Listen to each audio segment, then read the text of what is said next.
গজু হাত পড়ে গেল তো।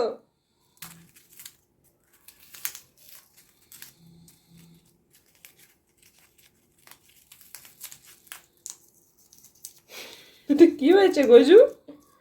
কি হয়েছে? ঠোঁটের উপরে, নিচে, মাঝে, গায়ে? হ্যাঁ কি কি